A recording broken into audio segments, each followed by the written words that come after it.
The night descends with shadows deep. In blood heaven, no souls asleep. The blood moon rises in crimson light, casting its light upon the night.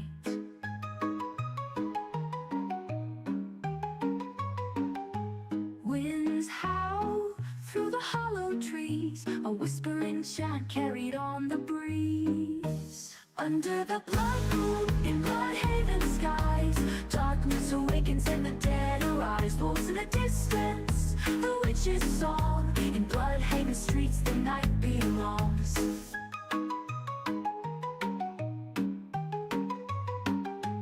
Lanterns flicker, casting ghastly forms. In the cemetery something stirs and storms. The graves crack open, their secrets revealed. In Bloodhaven no fate is sealed. A chill creeps in through stone and bone, as spirits of the lost make their presence known. Under the blood moon, in Bloodhaven skies, darkness awakens and the dead arise. Wolves in the distance, the witch's song. In Bloodhaven streets the night belongs.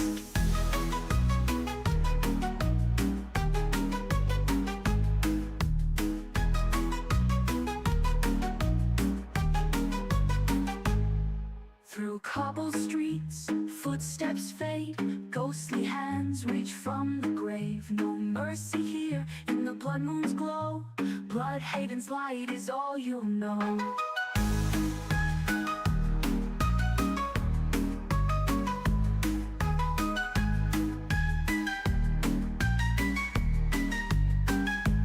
Under the blood moon, in Bloodhaven skies, darkness awakens and the dead arise. Wolves in the distance, the witch's song. In Bloodhaven streets the night belongs. From the blood moon's gaze the shadows sway. In Bloodhaven's light the night will stay.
Hey everybody, welcome back to another Inner Sleuths live stream. So it's been a little while since we've done a PaxCast.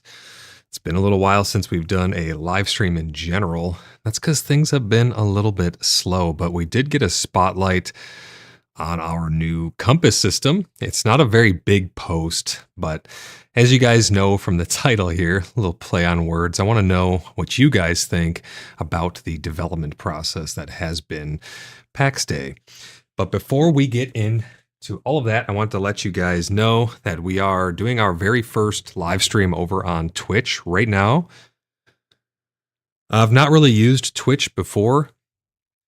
I'm just kind of going to dual stream like this to see how it goes and hopefully be able to reach a wider audience, you know, because there's people on Twitch who maybe don't use YouTube. There's people on YouTube who don't use Twitch. And this way, we're able to cast a wider net and let people find the Inner Sleuths and find the Cheeky Buggers United community Discord server and find the Order of the Blood Brothers maybe a little bit better.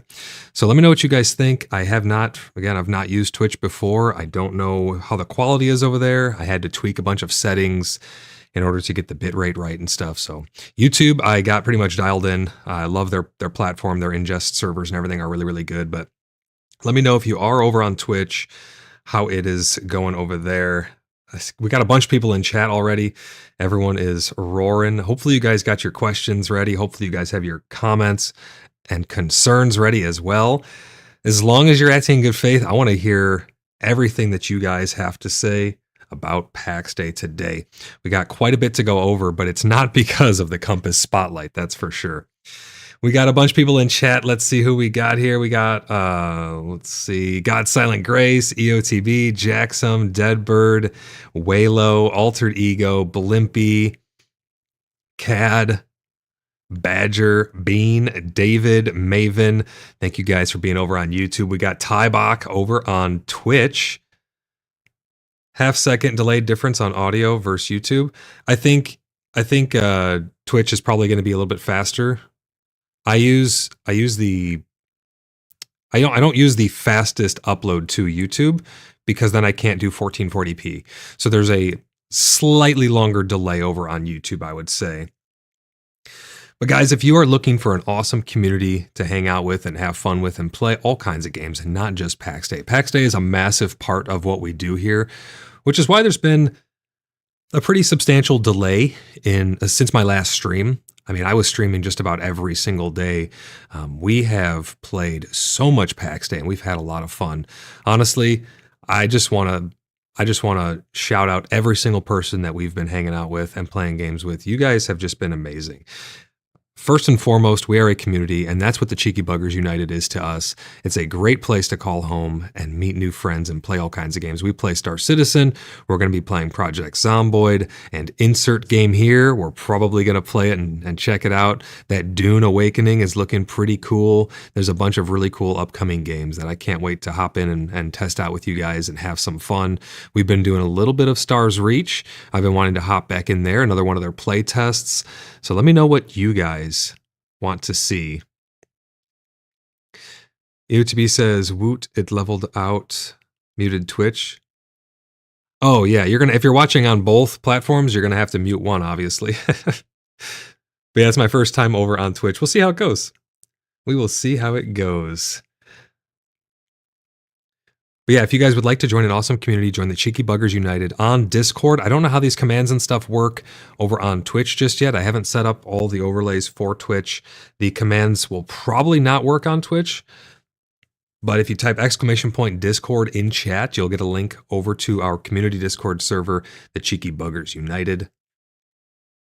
And if you guys would like to take that to the next level and you're looking for a clan to hang out with who's still active in PAX Day, we still play an absolute crap ton of PAX Day. Even with the lack of content, we have a bunch of new people who are joining. Like every week, we get many new people who join. It's amazing to see that there's still people who are wanting to get into PAX Day. There's still a lot of interest in PAX Day, and that's where a lot of my concern comes from with the development process. So if you guys are looking for an awesome clan, you can join the Order of the Blood Brothers. You could type !website in chat over on YouTube right now, and you will get a link over to www.cheekybugger.net. Watson says, Mainframe's communication sucks. I'm not going to sit here and lie to you and tell you that it's great. And that's what I want to start this with is I'm not here to blow smoke up anyone's butt. I'm not here to lie to you guys or shill. I'm also not here to doomsay. I try to be the voice of reason in all things. I try to find the middle ground, and I will always tell you guys the truth no matter what. Whatever my thoughts are on something, and whatever I say, you guys can be sure that that is how I actually feel about it. And the reason that I'm so honest with things is because I don't want anyone to waste their time or their money on something that they're not going to enjoy. So when I did my early on streams, I'm giving my honest opinions and thoughts about things. Those are my honest opinions and thoughts about things. And I allow you guys to formulate an educated decision on if that was going to be something for you, if that makes sense. we did a giveaway. Well, we've done many giveaways. We've given away so many copies of PAX Day in the past. And this past month, Watson Mount 9276 was the winner. We'll be doing the verification check. They have reached out to me. We'll be doing the verification check and they will get their copy of PAX Day. We do giveaways a lot. So if you guys want a chance to win a free copy of PAX Day or something else in the future, make sure you're subscribed to the channel. Help us reach that subscriber goal of 2,000. We are flying up towards 2,000. And I don't know what we're going to do when we reach that subscriber goal. I'm not too sure yet. We're probably not going to do another 24-hour live stream because that was insanity. It was a lot of fun. Make sure you guys check out my previous streams if you guys want to catch that 24-hour subathon. It was quite a bit of fun. Blimpy says there was a Stars Reach fireside chat earlier today. I've not watched it yet. Yeah, we covered one of the fireside chats for Stars Reach. That game's really early in development. It does look very interesting, but it is very early in development. I told you, Void, 48-hour subathon? Yeah, right. No way, Blimpy. Blimpy's trying to kill me. But yeah, Stars Reach looks like a very interesting game. I think it's a little rough around the edges, but it does look like a lot of fun. And I had a pretty good time from my experience, but there's a lot of systems that need to get worked out and stuff. It is pre-alpha. So when I play a pre-alpha, I'm judging it based on its merits, not based on what we actually have right then and there. But let me go ahead and let's unpause Tangia. Anybody over on YouTube, again, I don't have much of this set up, really any of this set up over on Twitch as of yet. But if you guys want to interact with Tangia, you can do Tangia Dungeons and all kinds of fun stuff. Type ! Tangia in chat now. You'll get a link over to that. And let me unpause that. And one last thing before we get started, huge shout out to all my channel members. Thank you guys for the continued support, even during this massive drought of content.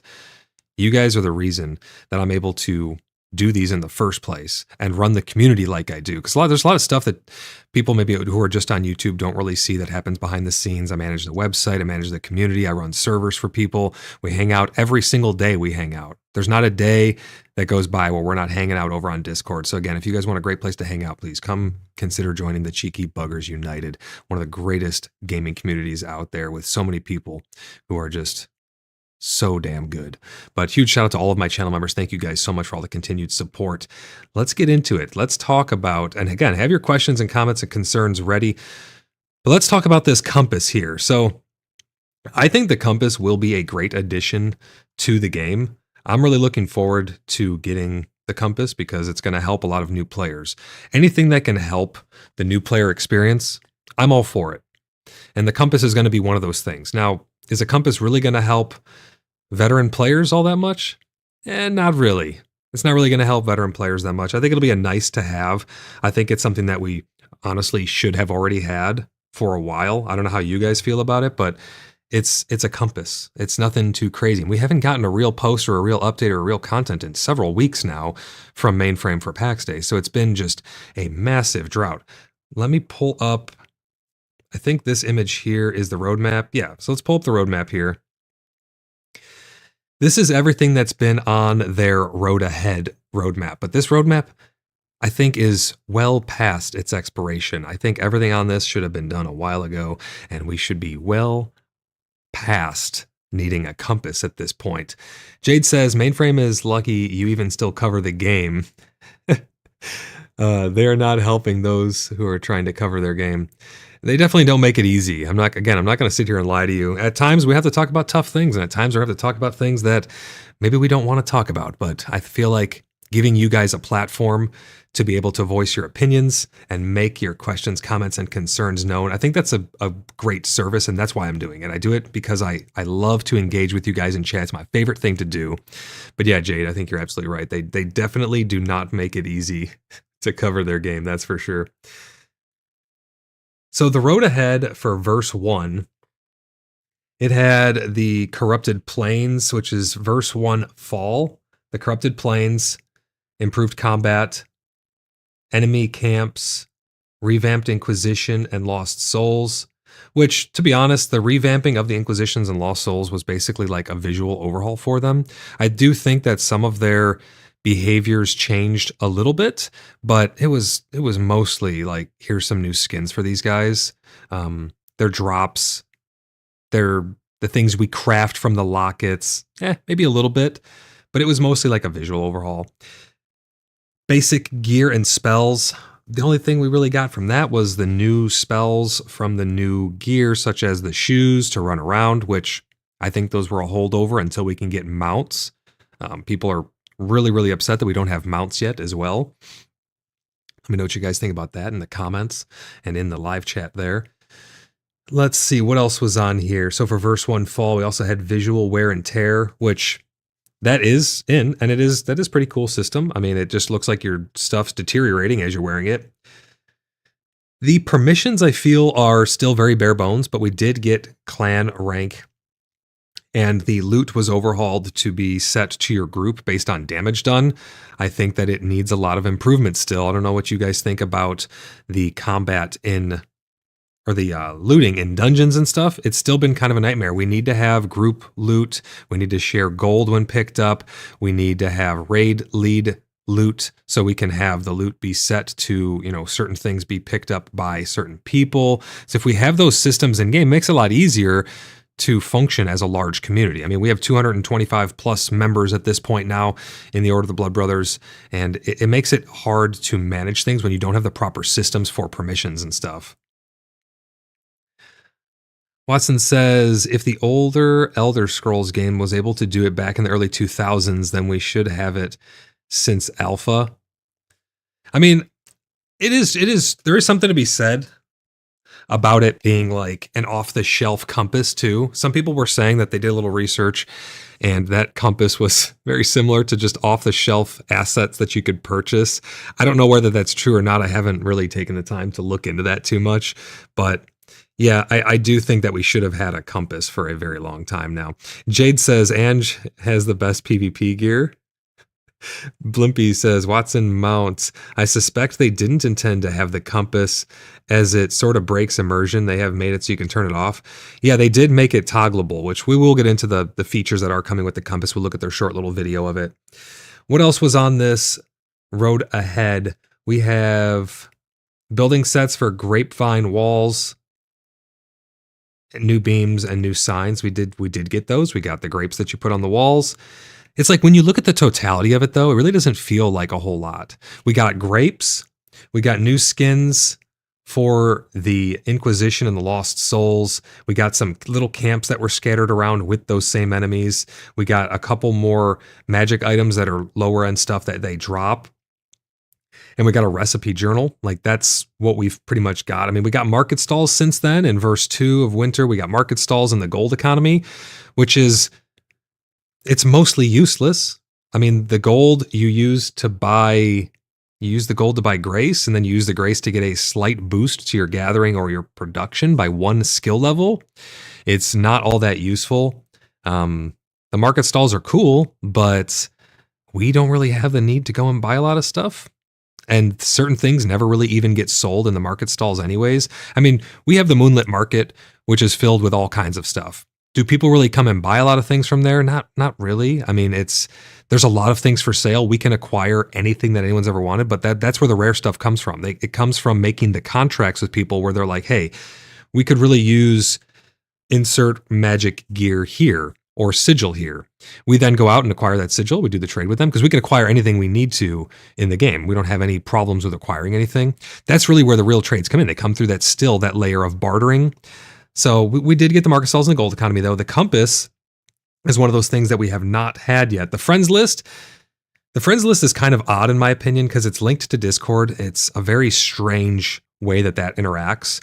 I do think that having the chat of Discord in the game is very unique, and they are as far as I know, the first game to ever do that. But I don't know if it's all that useful, really. Having my Discord messages display in game has been more of a hindrance than anything, really, to be honest, because being a streamer, I have to constantly go and toggle off private messages because it does not respect your settings and will reset even when you cross borders of zones. Neordex, how's it going? Welcome into the stream. Back after watching this channel every month or so to see updates on PAX Day. How have the updates been? I see it's discontinued. it's discounted on Steam now. They've done discounts on Steam before. I mean, hey, they're trying to drive up sales. You gotta understand that. That's for sure. They're trying to drive up sales because it has been very slow. I mean, there's not that many people who really have been playing PAX Day. I mean, the numbers got down to like 600 or something at peak 24-hour players. That there was like 200 or 300 people on like Fridays and stuff. So the numbers have been way down. But Neordex, the updates have been few and far between. The development process has been, I mean, ask people in chat here. Guys, let Neordex know, how has it been waiting for the PAX Day updates? It's kind of become a meme almost, if I'm being honest. It's been kind of a meme. Blimpy says, so far I've only sold charcoal. Sends Void an embarrassing Discord message. Oh yeah, so pops up on stream. Exactly. Yeah, there's not a lot of things that really transaction through the market stalls. I mean, I was hoping that it'd be a lot more engaging, really. And now they're even going to make it less engaging because they're going to make it to where as soon as you enter a zone, you'll be able to see what's for sale in all the market stalls and not even need to travel to them. So they're removing another layer of RP and interaction. Being a socially driven game, you need to have things that bring people together. And that's like a market stall should be the very basic of that. You're coming to a stall to see you're coming to a town to see what they have for sale in their market stalls, like the Moonlit Market, right? Now you don't even have to do that. All you have to do is hop across the border. Well, soon you'll be able to hop across the border, see what they have for sale and say, those prices or whatever. I'm gonna go back to my house. I'm gonna adjust my prices, undercut them a little bit because I just hopped across to see what they had for sale at those prices. It just doesn't feel like the most immersive system. And when you think about it, that's pretty much all this game has left at this point for the veterans. That we have the ability to be immersed in the world and spend time in it with our friends around us. And that's what has honestly kept it going, is spending a lot of time with great people. Let's catch up on some more chat here. Let's see. Badger says, pretty high discount now, kind of worrying. Yeah, I agree, Badger. I definitely agree 100%. It's kind of concerning to see such a deep discount going on. I think it's because their sales are dropping really, really hard. And I think it's because they're beholden to their investors. I mean, Tencent and Microsoft, I think, have pretty good investment into Mainframe. I don't know, correct me if I'm wrong, but that's from my research, what I've seen. It's kind of concerning to see such a big discount, though. You're right, Badger. Limpy says, between PAX Day, Star Citizen, and Ashes of Creation, I am a professional at waiting now. Oh, I can feel that for sure. At least with Star Citizen, they're a lot more open about their development process, though. You can literally go and see what's being worked on by which team members, which groups, how many people are doing what. You can check so much in-depth, so you can check so many in-depth things about the Star Citizen process that it makes waiting for updates for PAX Day just horrendous. It makes it horrendous, honestly. Listen, I wish that every single week I could come on here and we could just talk about so many amazing things, and we would just have countless stuff to talk about and endless content as far as the eye can see. But the fact remains that I haven't done a stream in like 18 days before this because of that. I'm going to start branching out a little bit. I'm still going to continue with PAX Day. I'm still going to continue with PaxCast. I'm not going anywhere in that regard. I'm here for the long haul with you guys. I mean, we have a great community built up around PAX Day and other games. We've been playing a lot of Star Citizen and stuff, though. So again, if you guys are looking for a place to hang out and do stuff while you're waiting for PAX Day, come and hang out over on Cheeky Buggers United. We're going to be playing all kinds of games.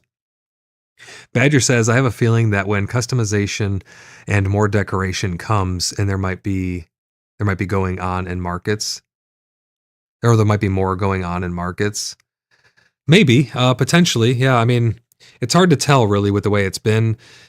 They need to have something that really brings people back to the game. And I don't think just something market stall related will be that. I don't think a compass is going to be that. I mean, people log in to get their daily grace. And honestly, I'm starting to think that that's why they've made that a daily thing, to try and keep their daily player count up high. You could say I'm cynical on that. I'm just looking at it from the outside in. That's kind of what it seems like at this point with the severe lack of content. It really feels like, hey, come get your daily grace because there's nothing else to do, really. I mean, for new players, and I don't want to paint this as just all bad. For new players, there's a crap ton of content. There's a lot of really cool adventures to be had. But the problem is the veteran players have pretty much all but stopped playing the game at this point. There's not much for them to do. We have cleared every single dungeon. We've made every single piece of magic gear. We've outfitted like over 100 people, however many people are still actively playing in our clan, with the best gear in the game. We have crafted everything till our heart's content. We've cut down every forest. We have smelted every ounce of steel. We have slain all of the enemies of the free people of Gallia with the Bastion Concord in PvP. We have, I mean, what have we not done at this point? We need world bosses. We need raids. We need more engaging content that's going to keep us coming back with Evergreen. Farming. God's Telling Grace says we need farming. Absolutely.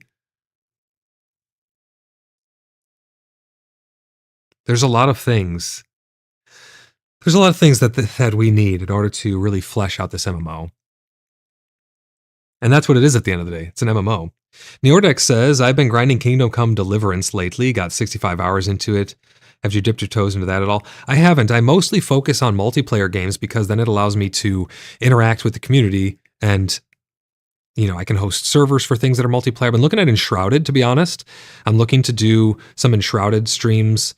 I don't know about Ashes of Creation. Let me know what you guys think about Ashes of Creation. I'm very hesitant because of their model, and like you literally have to pay to get access into the alpha just to have access, and you get nothing to show from after that pretty much. You get like maybe some little perks here and there, but you don't even get a copy of the game. I don't know. Let me know what you guys think about that. But Ashes of Creation looks really interesting, to be honest. Looks like a very interesting game. This Dune looks to be an interesting game as well. Morpheus says we need horses. Absolutely, we need horses. 110%. Silent, I also agree with you. They're also welcome to the stream, guys. I agree that we need farming as well. Honestly, we really do. We really, really do.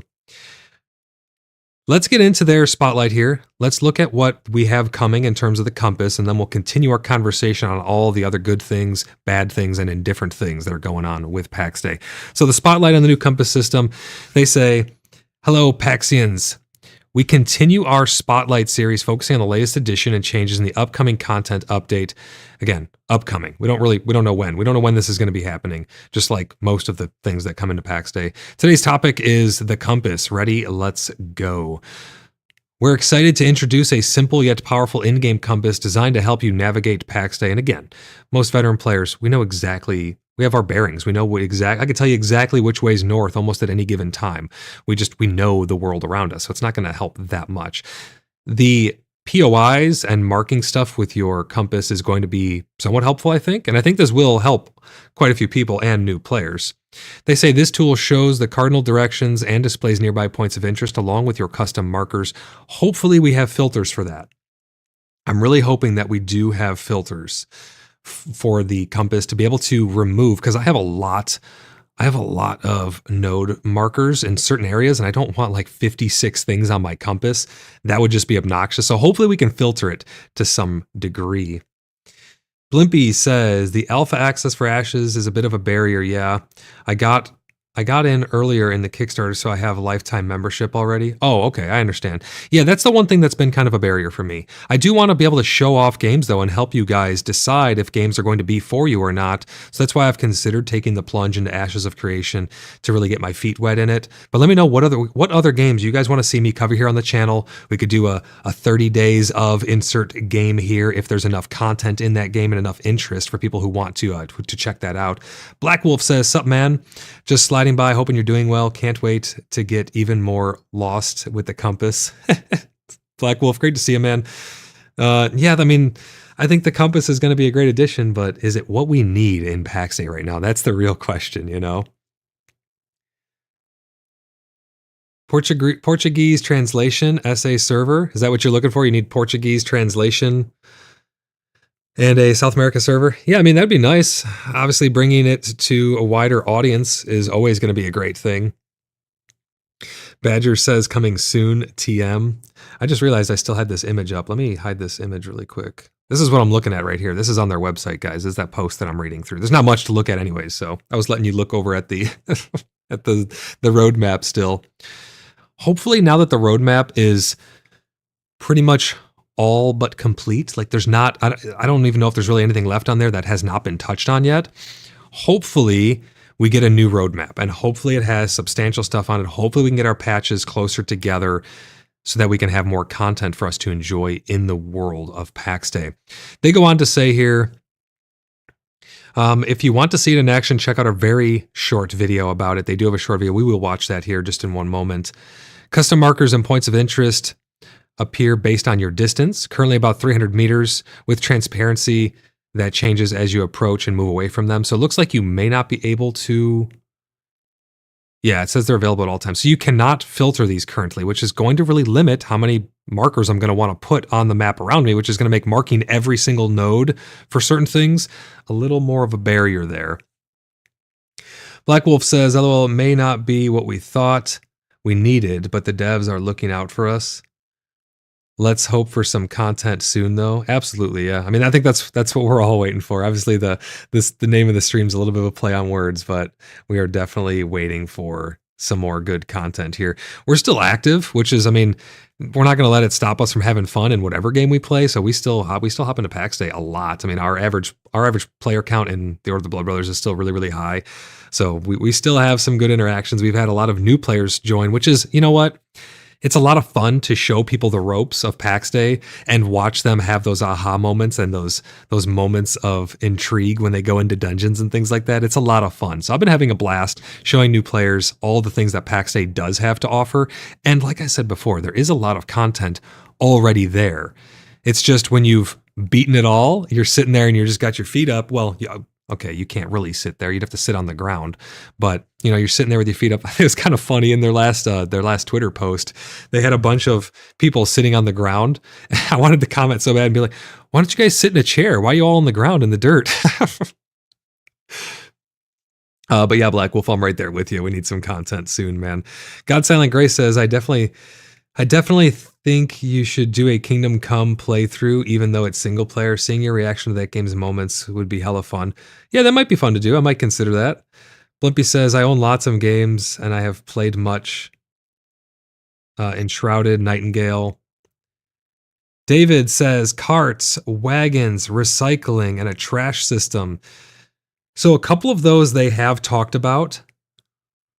They have talked about a recycling system where hopefully you'll be able to take things that you've already made, remelt them, resmelt them, repurpose them into something else, getting a portion of the materials back. That would be huge for especially new players.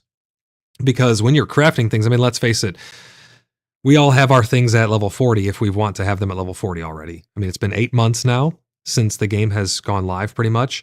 And we have crafted so many things that we're at level 40 if we wanted to be. There's really no excuse not to be at level 40 for any of your skills and any of your weapon skills and crafting skills and things like that.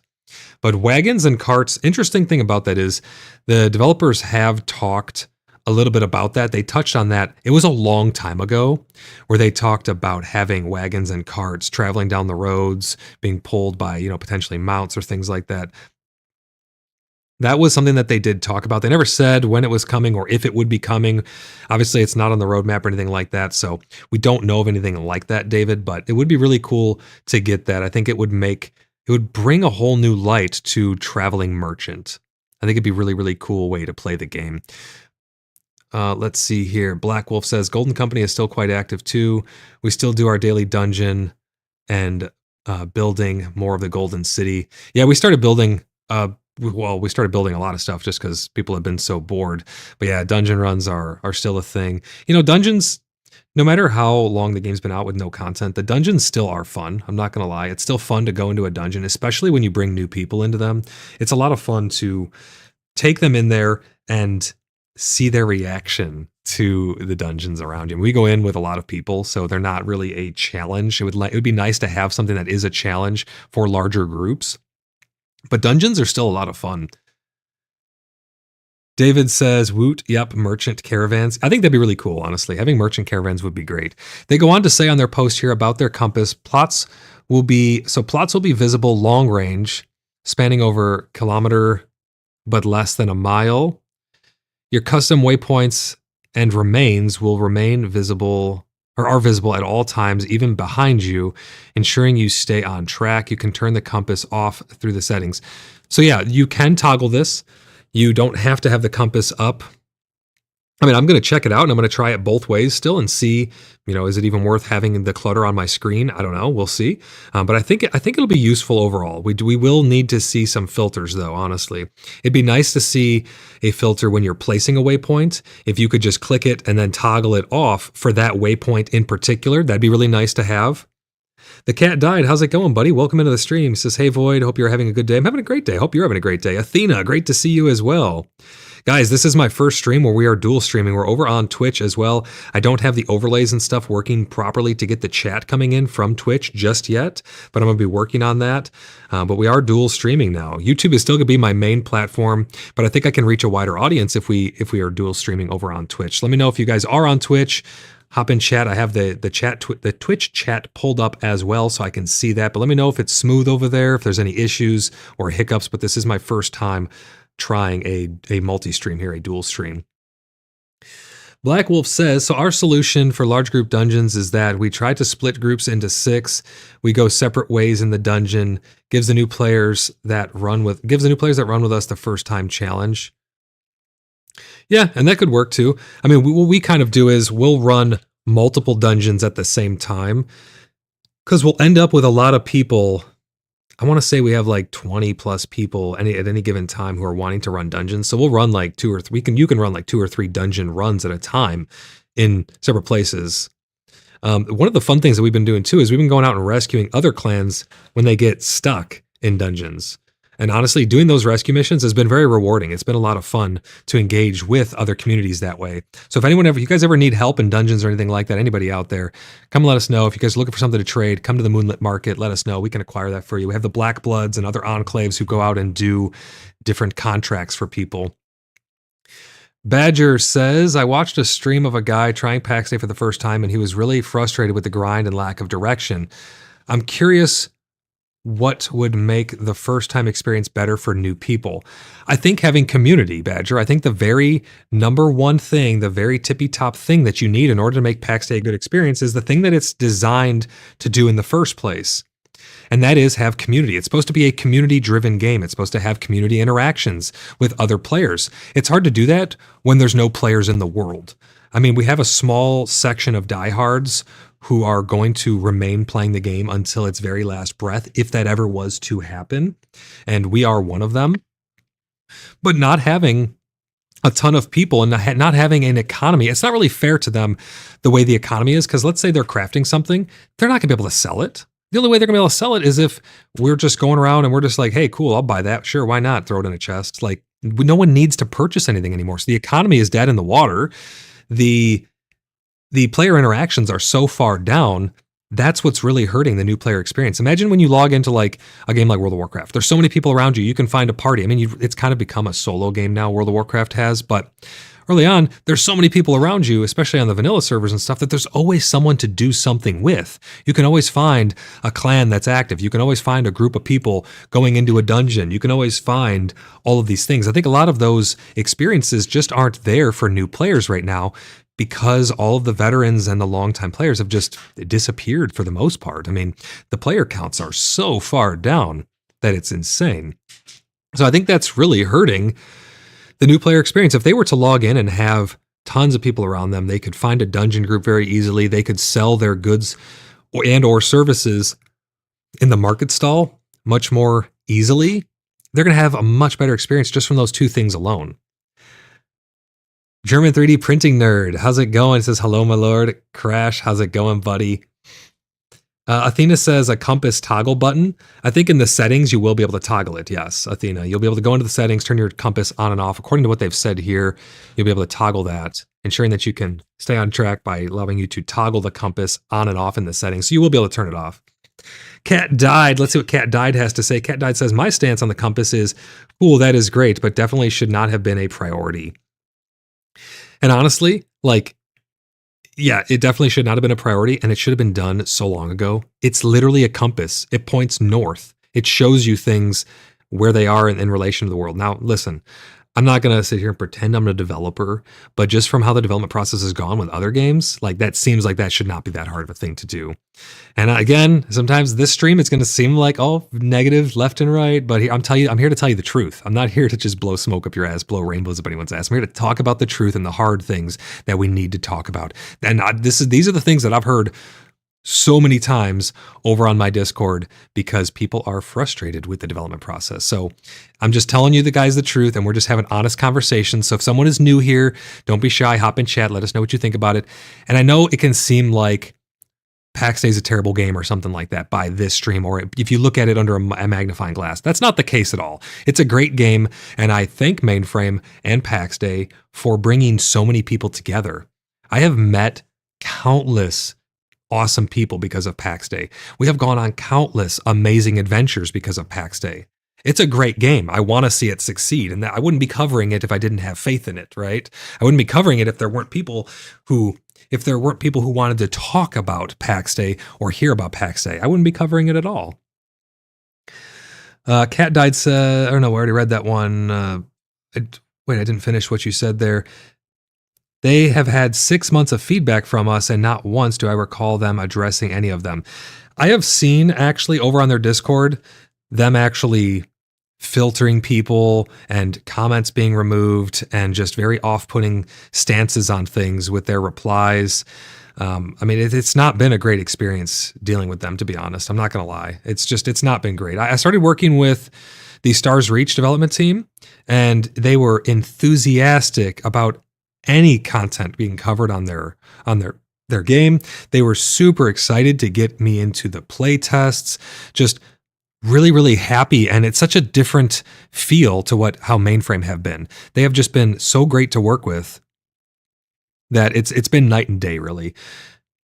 Let's see. Black Wolf says, well, it could have been somewhat a priority, but I think this should have been like filler content with another game challenge update like Knighthood.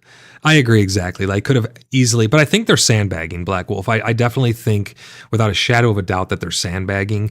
I think they have a lot of, because look back in the alphas. I don't know which alphas you were in, Black Wolf, but like look how much more content we had back then. Even Alpha 1, fur armor, giant spider bosses, like jewelry, enchanting, all kinds of stuff that we don't really have anymore. So I think they're sandbagging, to say the least. But yeah, the development process has definitely been night and day compared to certain other development teams. Blimpy says, I am patient, no rush for me, but I worry. But the worry is people drifting away or giving up. I definitely can agree with that sentiment, Blimpy. I'm not going anywhere. I love the game. Don't get me wrong. I will criticize it. Absolutely. I'll criticize the development team. Absolutely. Because I'm here. I'm not beholden to anyone, but I am here for my fans. I'm here for my viewers. I'm here for the community to, again, have this platform where we can have communication. I'm not here to lie to anybody, but I'm not going anywhere. I'm definitely not going anywhere.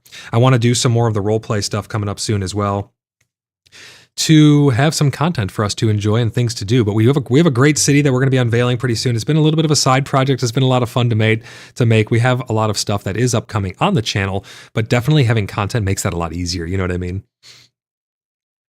Athena says, PAX Day is wonderful, great people in the game, but development is so slow. Athena, I agree. I agree with you 100%. Anyone else who has comments about this, don't be shy. Pop it in chat, guys. I'd love to hear from you. Black Wolf says, my first look was the streamer weekend before EA. So yeah, there was a lot more content than I saw in the 3 days than the entire early access so far. Exactly. Badger says, yeah, I'm still really hoping there's just a bottleneck issue or sandbagging or something, because the pace of progress is not sustainable. Blimpy says, oh yeah, I'm intrigued by this new build.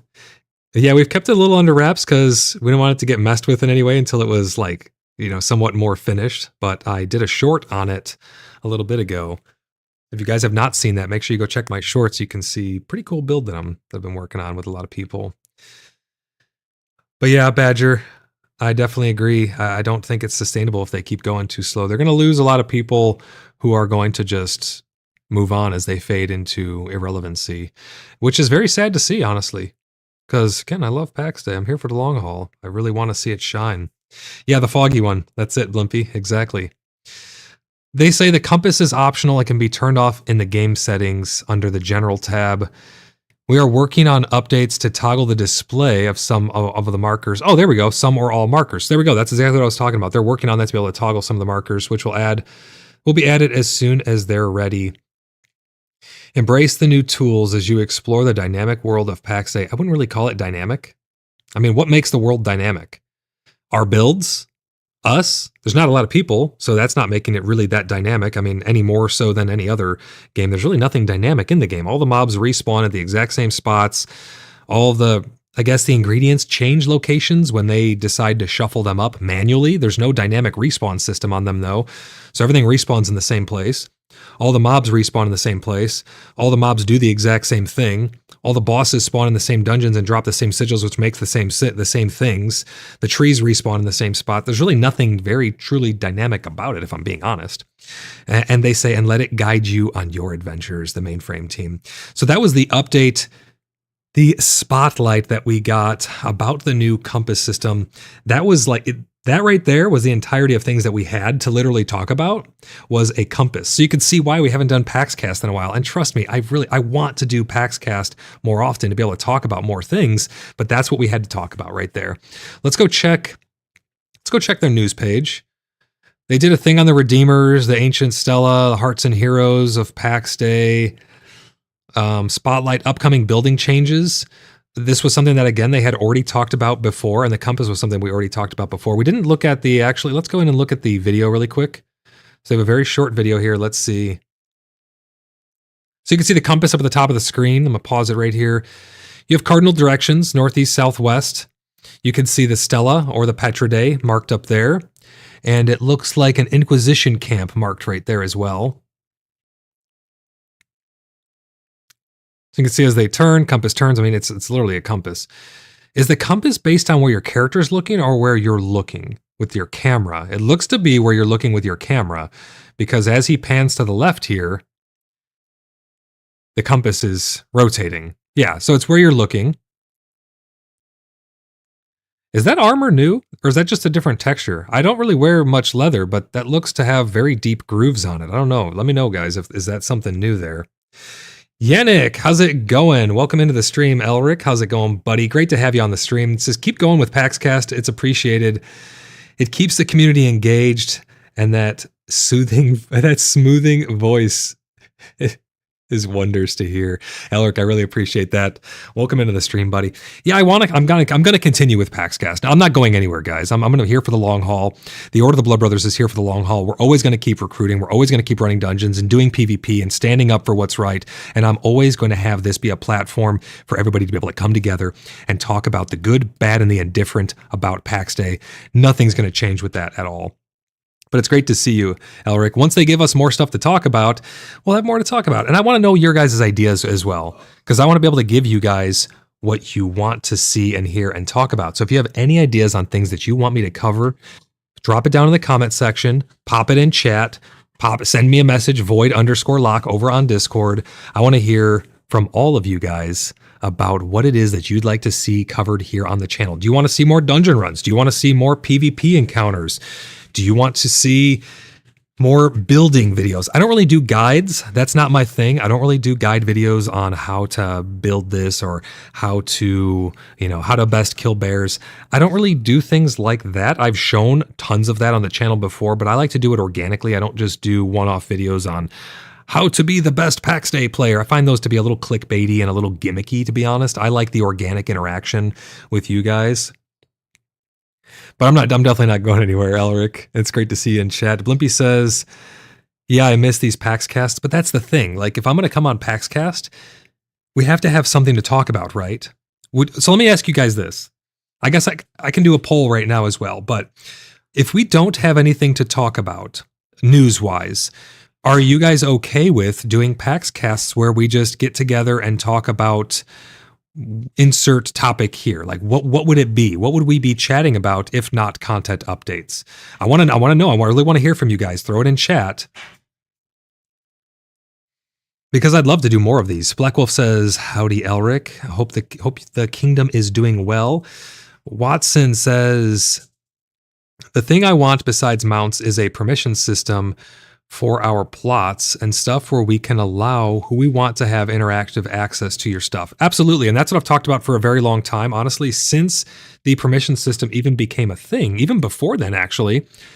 I've been advocating for that. I want us to be able to set our plots to friends only, to groups only, to individuals only, to set the chests to individuals, the plot access. We should have build rights only. You should be able to have destroy rights only. You should be able to have interaction rights only. There's a lot of things that we need in order to bring that to the next level. God Silent Grace says theory crafting. Is that you're talking about what we can talk about here on the channel? I do those in game mostly. Theory craft, where we'll just walk around, we'll do some menial task, and we'll chat about chillin', chatting, and theory crafting. So is that what you guys are wanting to see, God Silent Grace? Let me know. You guys want to see some more theory craft videos where we do chillin', chatting, and theory crafting, just going around doing random stuff where we sit down and talk about the things that you guys want to be brought in the game, things that we think may be coming into the game. Blimpy says, Void seems to get my old sense of humor. Not all do. He gives courtesy chuckles at least. Oh, Blimpy, it's great as always to have you in chat, man. Yannick says, hey, Black Wolf, hanging in there till the next content update. Absolutely. I completely and utterly agree with that sentiment right there. And I think so many people resonate with that, Yannick. Hanging in there till the next content update. I love it. That should be like the new motto of the game. Hey, how's it going? Is PAX Day? Just tell them, hanging in there till the next content update. The Cat Died says, if I plan to play Dune Awakening with my clan, I guess it depends how many people are interested in it, honestly, because I don't force anything really. I don't try to push people to do anything that they don't want to do. If it happens, it happens. If it doesn't, it doesn't. I mean, I'm probably going to check it out, especially here on the channel. I don't like getting into NDA'd stuff. Like, if they do something that is behind an NDA, I'm not normally first in line to sign up for those things because it doesn't really do me any good and doesn't really do you any good for me to see behind the scenes stuff that I can't show you or talk about. What am I going to sit here and tell you? Oh, if you guys only knew what I knew, oh, this is going to be amazing. You guys, I can't tell you about it, but holy crap, if you knew what I knew, like, what does that do for anybody really? You know what I mean? So yeah, if Dune Awakening comes out and it's not under NDA and I can get into those things, I did do the player creation. I just didn't think there was that much there. Maybe I'll do a short on player creation so we could show off the graphics of Dune Awakening and stuff. I did run the benchmarks. It runs really well according to their benchmark. God Silent Grace says, yeah, I was 30 seconds behind for some reason, had to fix it. Yeah, if you guys are over on, again, I don't know much about Twitch yet. And if I miss your Twitch chats, it's because I don't have the overlays integrated just yet. I do have the chat pulled up, but it's kind of hard to follow. Well, we are over on Twitch right now as well. It's my first time doing a dual stream. Let me know how you guys think it's going over there. But if you're on YouTube, make sure you have the bar dragged all the way to the right on the right bar on the timeline there, so you make sure that you're caught up to live, so we're interacting as fast as possible with you there. Watson says, exactly, I have bedrooms on my main plots that I wouldn't mind to have others use. Yeah, and there's a lot of people who do that also. They'll rent out rooms on their plots and stuff. But if we had, I remember in Minecraft, a long time ago, there was a permission system mod where you could use like a stick and you would target the top right corner of a room and then the bottom right corner of the room, and you'd encompass it, everything that was encompassed inside of those two blocks, you could set as its own quote unquote zone. And then you could put a sign on the outside of that zone, like a bedroom or a hotel room or something, and people could go up to it and interact with it, and they could use currency or whatever it is that you set to actually purchase that room and rent it for X amount of time, and you could set all the parameters on it. So people could go up to a room, they would click it, and then it would become their room. They can now edit everything within the room. They can use the chests, they could use the bed, they could interact with stuff, they could place things down, and all that good stuff because they were renting that room. It'd be really cool to have a system where you could be somewhat of a landlord in PAX Day. I think that'd be great, and a lot of people would really enjoy that. Black Wolf says, perhaps if you theory craft, you could get the developers to do some more ludicrous changes sooner rather than later. Maybe. It just seems to be that they just really don't care what anyone has to say, to be honest. If I'm just being quite honest with you guys, we have voiced our opinions on a lot of things, and some things they have fixed that were egregious bugs or issues.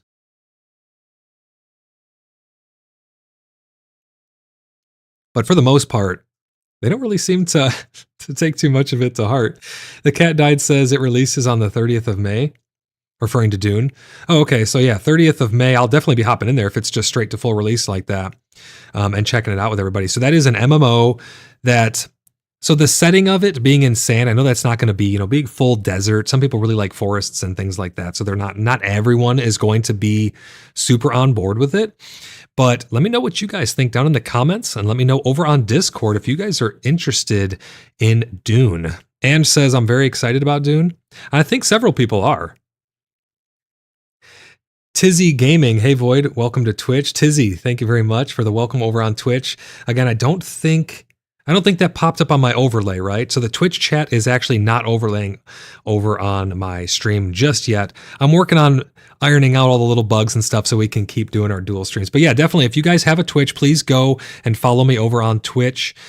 Main channel is always going to remain on YouTube, but in order to reach a wider audience, I've been going over on Twitch as well. So go over there if you guys have a Twitch, and please just drop me a follow. I'd greatly appreciate it. And if you guys are not yet subscribed to the channel on YouTube, please consider subscribing. Help the channel to grow, help us reach a wider audience, and help us have some more theory craft and little chat videos like this. I really love interacting with you guys. This is what makes PAX Day great, is all of you being here chatting. It's the community. That's what it's always been about, So I love having you guys here in chat.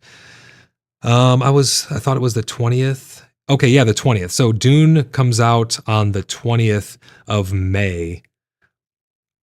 I'm definitely going to be interacting with that. I'm definitely going to be checking that out and doing what I do best, which is giving my honest thoughts on the game. Let's continue their very short clip here so we can see the compass follows as you look left and right. It's not based on your character. Tizzy over on Twitch says, I always watch you on YouTube, but only because you weren't on Twitch yet. Gotcha. Yeah, absolutely. Having the numbers over on YouTube is what helps me the most, to be honest. Those average viewer counts and stuff, that's what really does my channel the most good. So hopefully people continue to watch over on YouTube, even though I'm on Twitch now. But I think Twitch could help me reach a wider audience. But yeah, it's good to know that you're mainly over on Twitch. We'll see how it goes. I mean, I don't know what the response is going to be like over on Twitch. I don't even know how many people are watching on Twitch right now because I don't have the analytics built into my streaming platform just yet. I use OBS with Stream Elements baked in, so it's not perfect at multi-stream just yet. I'm actually using a third-party add-on in order to make it possible. Blimpy says, most streamers are not as interactive as you are, Void. I really appreciate it. Well, that's my main thing. I love chatting with you guys. That's my number one goal. No matter what I'm playing, no matter what I'm streaming, anything like that, it's always been about community with me. It's always been about the Order of the Blood Brothers, the Cheeky Buggers United, the community of PAX Day as a whole, and talking with all of my fans and viewers over on YouTube and now Twitch. Tizzy says, YouTube is still nice if I did not catch you live. Oh, gotcha. Yeah, 100%. Neo Spy, great to have you in chat. Neo Spy says, could it be that the developers are trying to avoid breaking existing systems by carefully timing their updates to Unreal Engine 5.4? It definitely could be. I don't know. So here's a hot take, and I honestly think that this has something to do with it.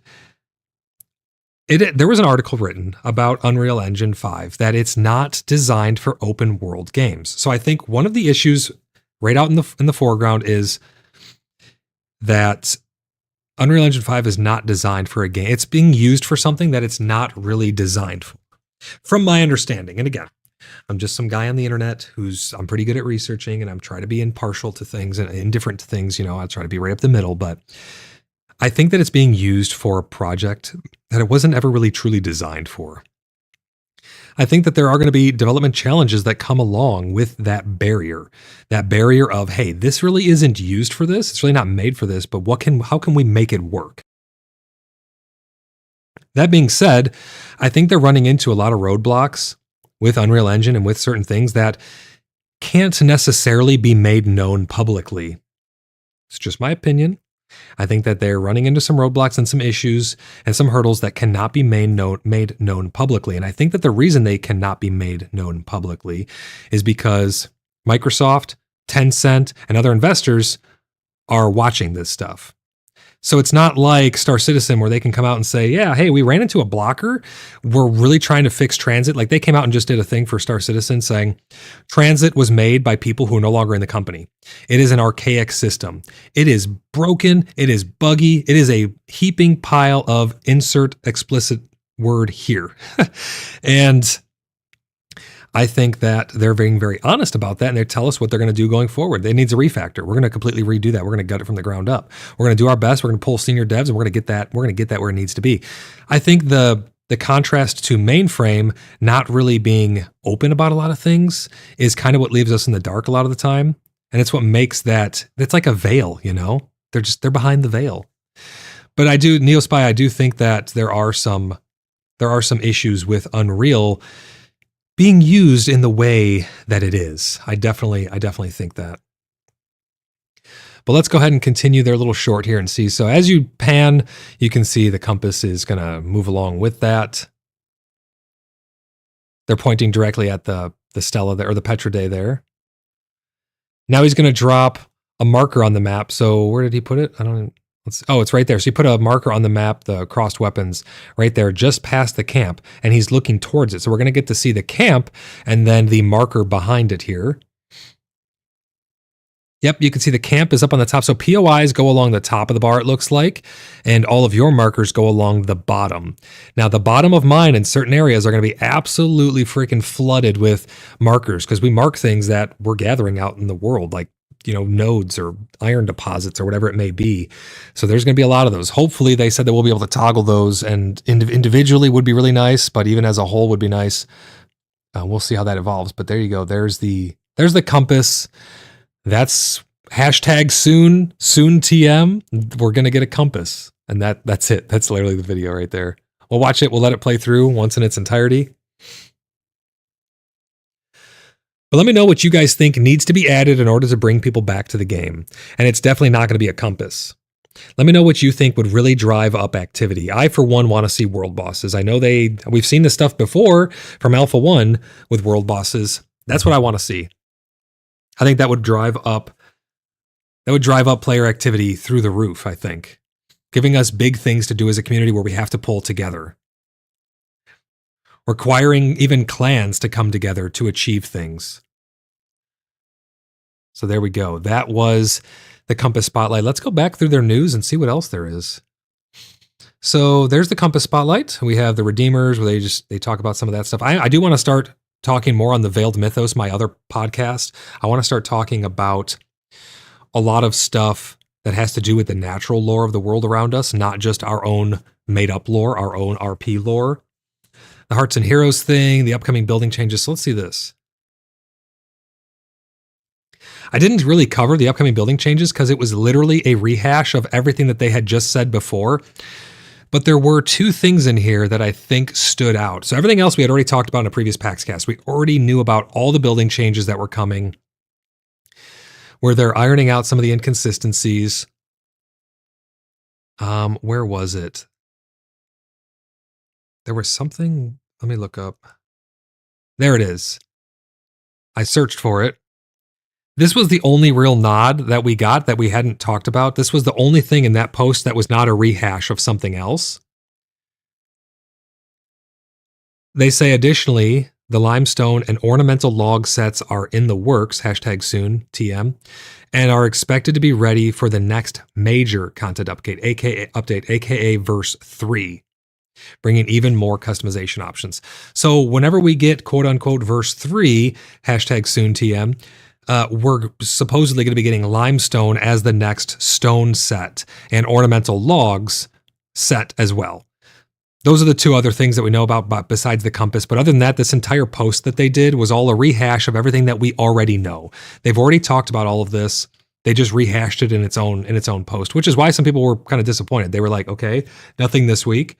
Then comes this week. Well, the week before that, nothing burger. The week before that, it was homework for us. And now this week. So it's been several weeks. That's where the frustration stems from with a lot of people. David says, rolling disasters, weather, and mega monsters. Weather, yes, please. Rolling disasters would be interesting. I don't know how they would do that, but that'd be pretty interesting, to be honest. Mega monsters, yes. I want something that requires us to rally together to take down some giant beast. But I think before we get like some giant beasts and world bosses and stuff, we need more defined roles for tank, healer, and DPS. You kind of have them right now, but they're very, very light interactions when it comes to being that role. And you could swap gear instantly on the fly in order to fill any of those roles. So it's very, very light on the Holy Trinity right now. Tank, healer, DPS. Athena says, this is controversial, but a full wipe would create a new world of things to do. A full wipe would be a huge reset. I agree, Athena, but here's the thing. They've come out and they've already said that they're not going to do a wipe unless it's absolutely necessary. They'll only wipe something when it's required. So they're not just going to do a wipe just for the sake of bringing people back. I do think that it would drive up they would drive up the player count. I think it would bring people back and stuff because they'd come back to re-get their plots. That's what seems to be what people are so worried about is their plots and their builds. It's like the number one thing that people do in PAX Day right now. They worry about their plots and they worry about their builds. That's like, whoa, gotta get my plots down. And I get it. Some people have like 15 accounts with 96 plots and they build their big castles and stuff and it's all fine and dandy, but like the game will not survive on being just a building simulator alone. So I don't know if a reset is the right thing to do right now without some form of substantial content. I'm all for a wipe because I look forward to interacting with people and bringing them back together and having more people come on and have new players giving a fresh start and stuff. But a wipe just for the sake of wiping, I think would be a mistake at this point. They need to do something. They need to make some big changes or something like that to give us a reason to want to come back to the world for the wipe. Badger says, I think you're probably right that they are having issues with implementing things initially. Hopefully, once it's in, it's easier to expand and modify those systems. I really, really hope so, Badger. But yeah, I honestly think that that's the biggest thing. I think using Unreal Engine is maybe they're not used to using it. Maybe their development team is not as adept at using it. I'm not sure, but I think they're trying to do systems and things with it that it's just not designed to do. I read an article. I'd have to find the article again, but the article said that like Unreal Engine 5 is not really designed for big open world MMOs. It's just not. I don't know. I mean, we'll see how I think Dune's using Unreal Engine 5, are they not? We'll see how they do with it, and then we'll be able to see what it actually is capable of doing. Jackson says, mounts, world bosses, dungeon bosses, perks, and hindrance of armor. I think that'd be really great as well. Having perks and hindrance would be really interesting to make a diverse set of skills. Yeah, that'd be really, really great to have leather be good at something, plate be good at something, cloth be good at something. They kind of ever so slightly do that right now, but it's not anything nearly like what we need. Cat Died says, we've already seen the assets for the limestone building pieces. They already have the systems in place. Wonder why it's taken 6 months to get it to us. Just slap a new skin on the existing stones. I agree. Yeah, it's definitely taken longer than I would like to get those building sets. And honestly, people just want those simply to continue building. And again, I don't think the game can exist simply on building alone.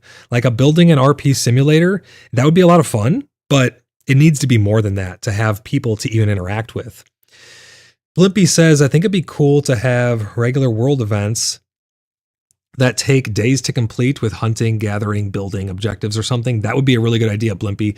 Having kind of like Guild Wars 2 style community events and stuff. Maybe that's where you can get your grace from, because I think it's very shallow to just purchase grace with gold, if I'm being honest. I think it's a very shallow system that is almost kind of pay to winny at times, pay to progress. Because again, and I've said this before, hear me out. You can't transfer grace, and they've made that abundantly clear, but you can transfer gold. Gold can be purchased with real money transactions. So therefore, you can go and buy gold with real money transactions, turn it into grace, and then you can use it to eventually have the fast travel system. You could use it to progress faster than those around you based on how much money you're willing to spend on the game, real life money.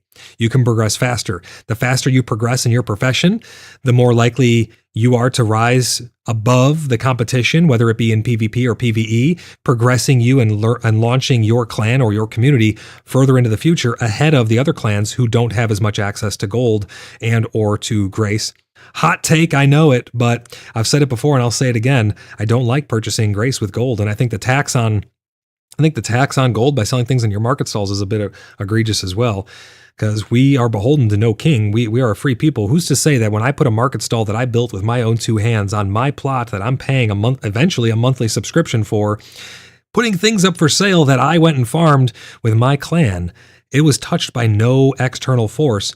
Who am I paying 10% to? Now, again, I've talked about that. I understand it's a game mechanic. It's a gold sink. From that point, I understand that and it makes sense. But from a RP stance, it makes no sense to me at all. And that's just one of the small things. But yeah, I do think that having regular big world events, Blimpy, would be a very cool way to keep people having fun and keep them interactive. Black Wolf says, having a fluid PvP system, having territories that can be protected, built up with resources nearby so trade can exist, but also where bandits could get away with things or not. Bounty. Yes, Black Wolf, I've talked about a lot of those things before. I love all of those ideas. I think having a system like the barony system or the knight system eventually, hypothetically, theoretically, we don't really know fully what those are going to entail, but I think having those systems in game would give us a lot of longevity as well. Saracen, how's it going? Saracen, let me read your message here. Let me go up to it 1 second. I got my war bow and steel arrows ready for those world bosses. Absolutely. Black Wolf says knighthood. Yes, knighthood, legit kingdom, lordships. Yep, 100%. I think those are going to be a thing.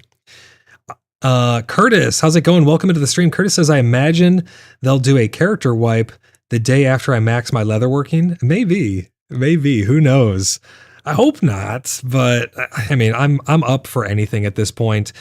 Just do something, right? Do anything, do something. They need to, they really do. Black Wolf says, Maker's Mark for crafted items, legendary crafted by a Black Wolf.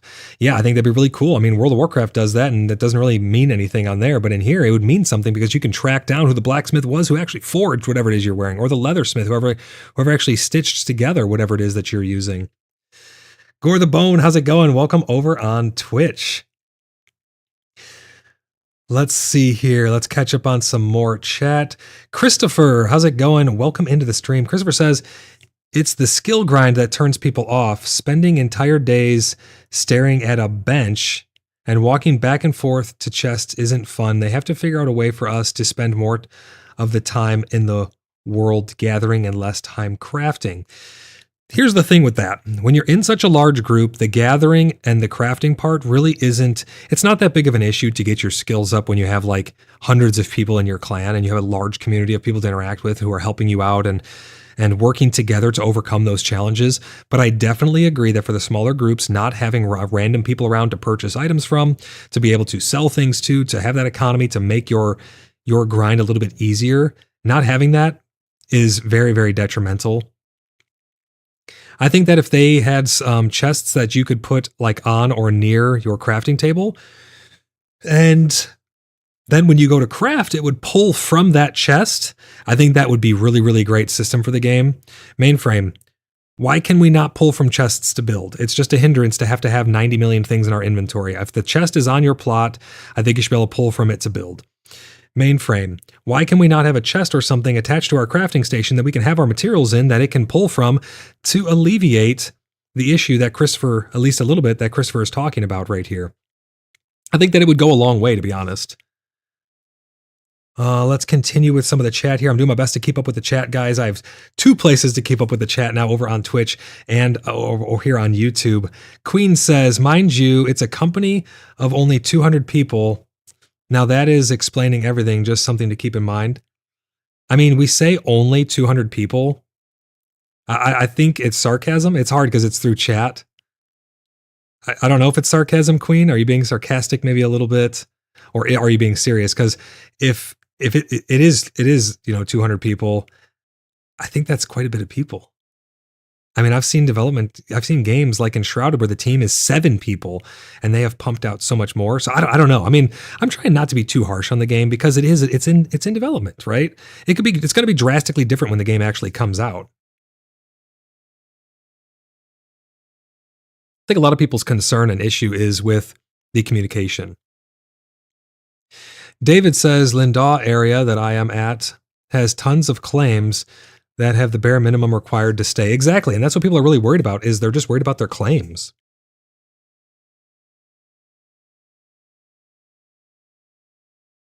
People are so worried about their plots. I need to grab a drink of water here. 1 second, guys.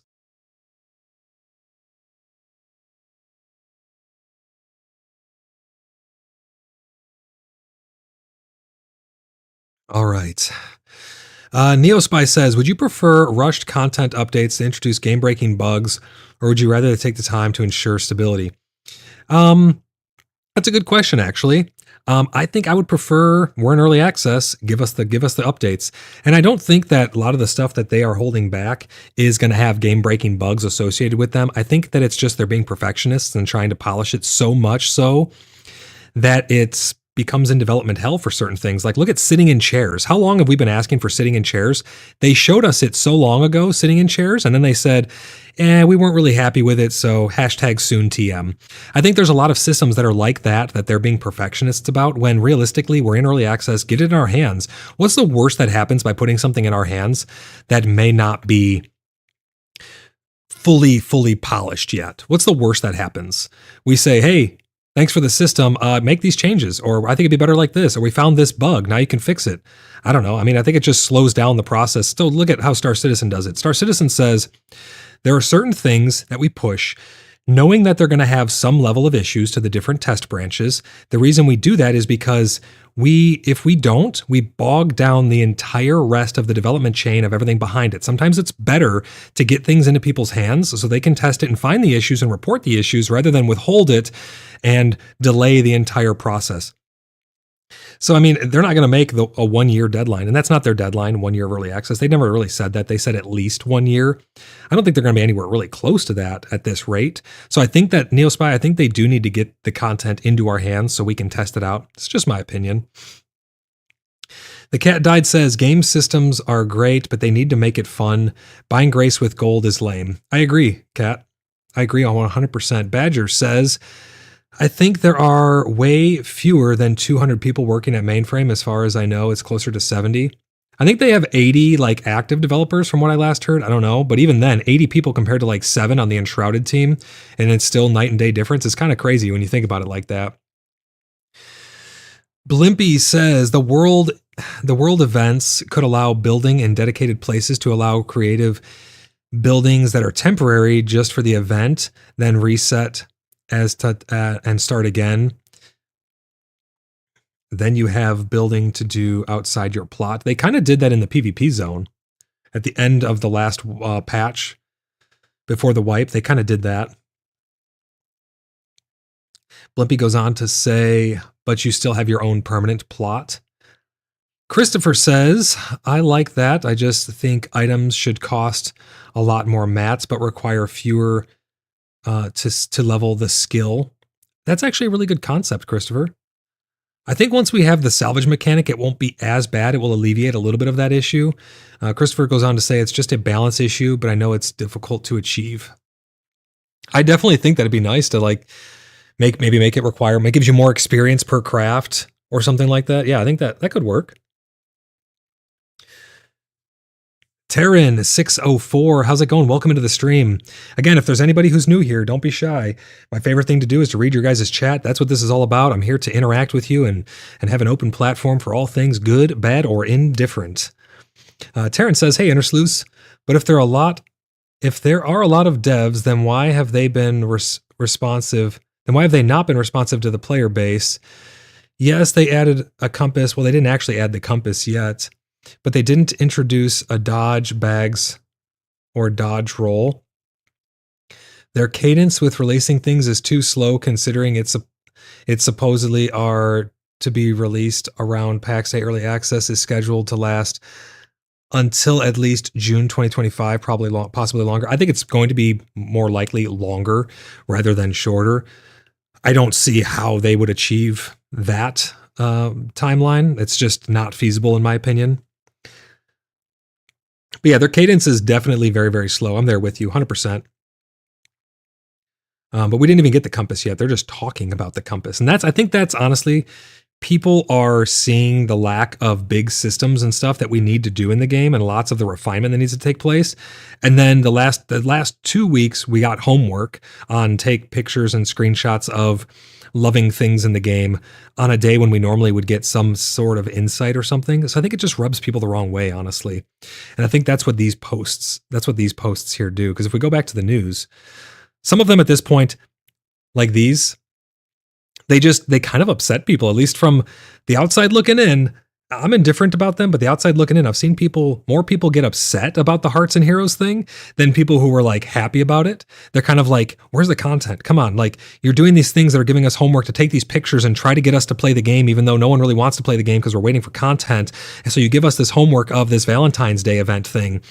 And people are like, it's Friday. Give us something. Show us something. Be a little more open. Be a little more transparent. Be a little more communicative with the community. I don't know. Things like that is what I've been hearing. And I'm just reiterating the things that I've heard from the community and giving that a voice. EOTB says, PAX Day dev team is facing some serious challenges, a lack of updates coupled with concerns about monetization practices and stagnant player progression severely damage a game's health. I agree 100% wholeheartedly with a lot of those statements right there. Tehran604 says, my point is they are not doing anything the player base is asking for, but are doing anything they aren't asking for. Yeah, I mean, that's what I'm just talking about right there. They're putting on these things like Hearts and Heroes and PAX Day and giving us homework to some degree while not giving them the things that they're asking for. I don't know. I mean, those things could still be coming. And again, I'm not a developer. I'm just a guy who's observing the cadence and the patches and breaking down the stuff that we are getting. And based on other games around us and based on the community feedback, these are the things that I've heard.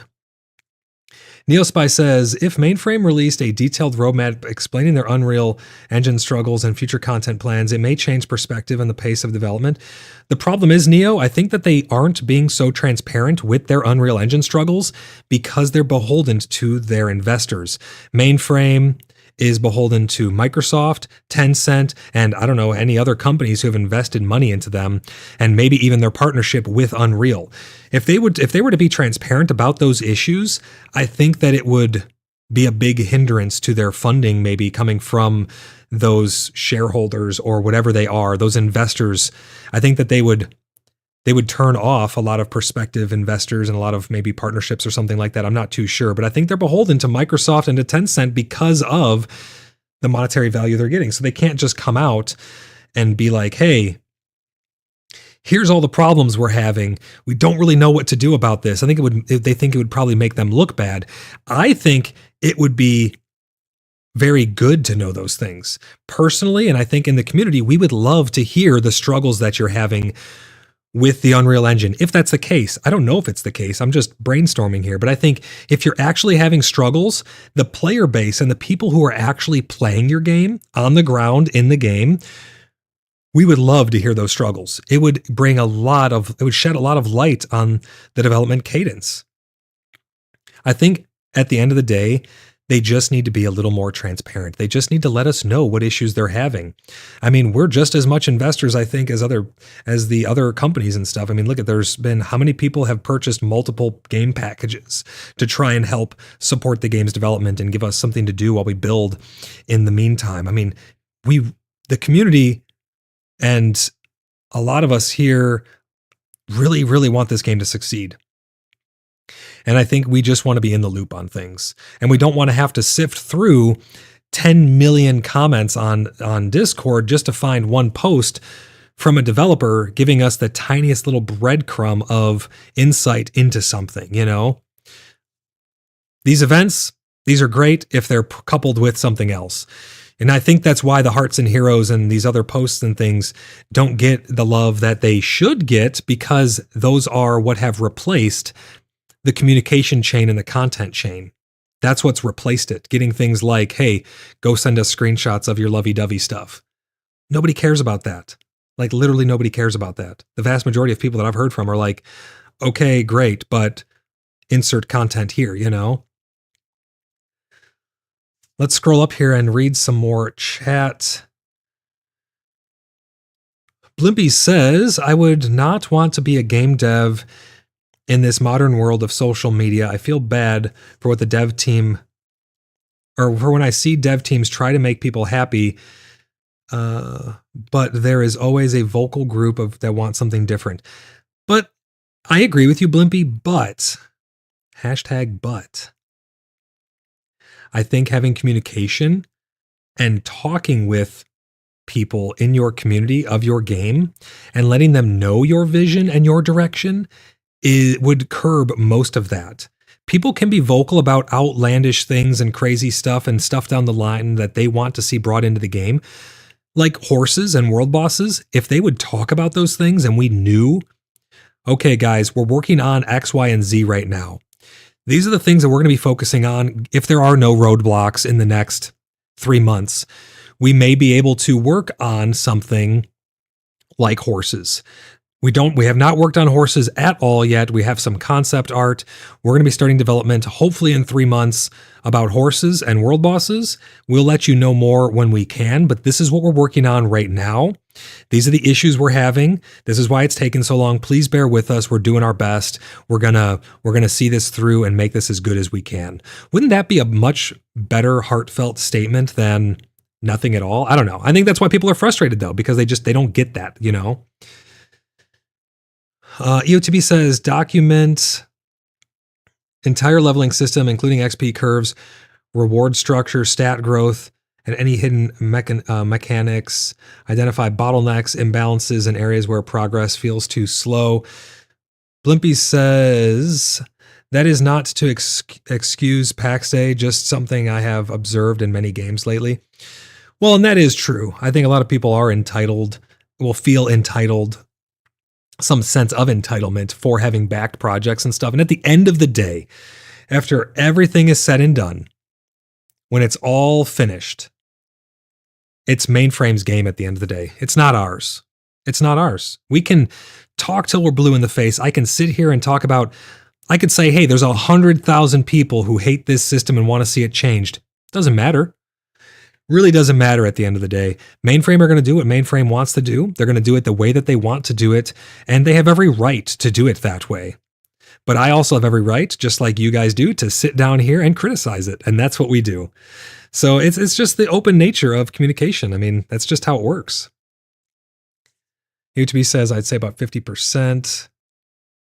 Let's see, there's a bunch of chat here I got to catch up on, guys. I'm doing my best.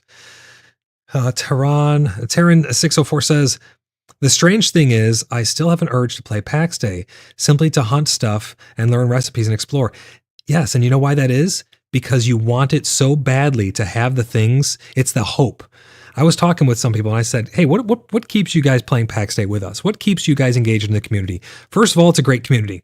It's being surrounded by friends and having a great time going on adventures. Even if we've done those adventures before, even if we've conquered it all before, it's those adventures and doing it together that make it so fun. It's sitting on Discord, chatting with so many people, so many great people, having a good time, talking about our days, talking about the things we want to see. It's the hope.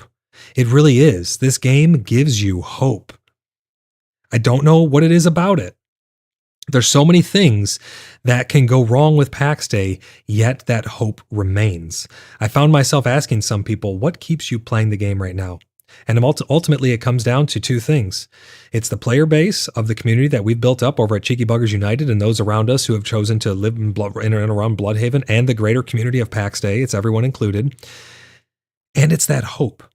It's that hope that one day we'll have those mounts.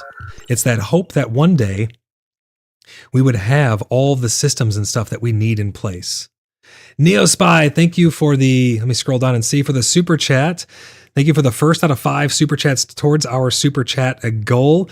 And thank you for all of your continued support, NeoSpy. Really, really appreciate you. And thank you to all of my channel members for all of your continued support, even in the time of drought. Thank you for continuing your memberships and continuing to support my work here and my channel here and the community, because that's ultimately what you're supporting as well. You're supporting my ability to keep running the Cheeky Buggers United community, hosting servers for people for other games, and just having a fun place, a fun, safe place for people to come and hang out. NeoSpy says, thank you for hosting a place for us to have hope. NeoSpy, you are most welcome. I appreciate your super chat. Thank you so much. Guys, if you have something to say about PAX Day or about Mainframe I do my best to get to every single person's message.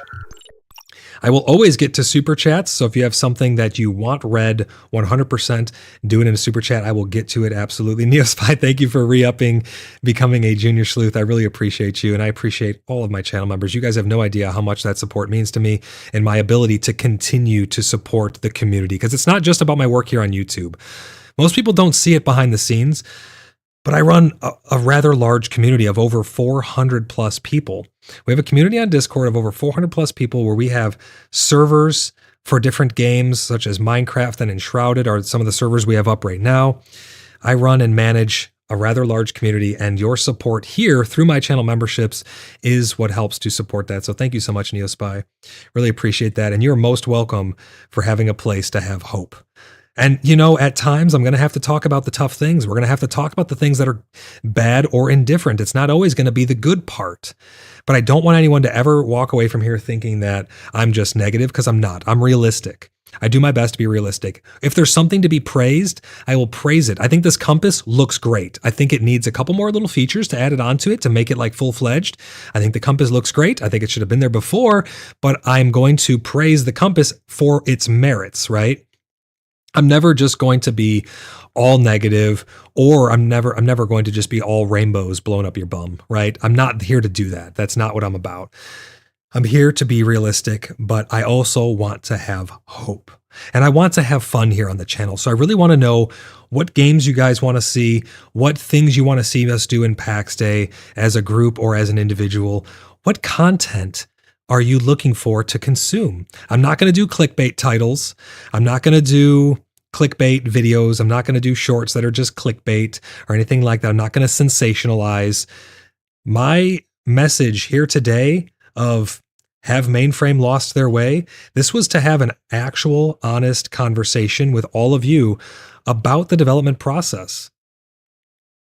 Let's scroll up and let's read some more of the chats here. The Cat Died says, I have purchased 3 copies of the game and all the DLC content for the extra plots. Absolutely. And we have to remember that will ultimately come with a subscription per plot eventually. We don't know fully what that's going to look like, but it is coming. Athena says, the devs need to give us a clear schedule for dates and times. The mystery schedule is unpleasant. Now they have said, and there is something to be said about this, but they have said that they don't want to give us a date just to then have to bump that date. And I can understand that, but you should be able to have a rough outline of what the things are that you're working on them. Like, do they not have some form of internal cadence at all? I don't know. I'm not privy to that. I have no idea. I'm on the outside looking in just like you guys are. But you would think that they would have some idea of the development process. If they're experienced developers, how long it takes to implement certain systems into a game. You'd think that they would know that. I'm not sure, but I think that they don't want to put out timelines and say, hey, the compass is coming next week, and then run into a blocker. I think they have done that once before and they got burnt for it, which is, again, it's a double-edged sword. It's hard. I don't know how you please. You can't please everybody. I don't know how you please everyone. It's impossible, right? You can't do that. So I think that's why they've kind of just said, F it, we're doing whatever we want. Terran604 says, I'm not sure it's worth the investment due to the lack of what they're doing. As I already stated, the slow release of things. I do actually want it to succeed. Yeah, and I do too. Absolutely, Terran. I 100% want to see it succeed. And that's why I'm here. Listen, I wouldn't be here if I didn't like the game. But my favorite thing about it is the community. So if you're not already a part of it, join the Cheeky Buggers United community Discord server over on YouTube. Type !Discord and you'll get a link over to our Discord server. We hang out, we chat about all things PAX Day, and we also play all kinds of other games. If you guys are looking for a great community to stay engaged and monitor PAX Day while playing other stuff or get engaged in PAX Day, join that community. And we do frequently do giveaways here on the channel. Watson Mount 9276 won our last giveaway. We've given away countless copies. Well, you could actually count them if you went back, so that's not totally accurate. We've given away a bunch of copies of PAX Day in the past. UTB says, meaningful rewards, ensuring that the rewards at each level are valuable and contributes to player power or offer new gameplay options, avoiding purely cosmetic rewards early on. Yeah, I do think that purely cosmetic rewards never really go over all that well without having other content to go with it. Trying to find my place here. There's a lot of chat that I've missed that I'm trying to keep up with. Badger says Enshrouded might have started with 7 people, but there is no way that there weren't more people who worked on it. In a lot of cases, small teams and solo devs, there is also some outstanding or outsourcing involved. I thought that said outstanding for a second. My chat is tiny on my screen. There's a bunch of text there. My dyslexia got the better of me. Outsourcing involved.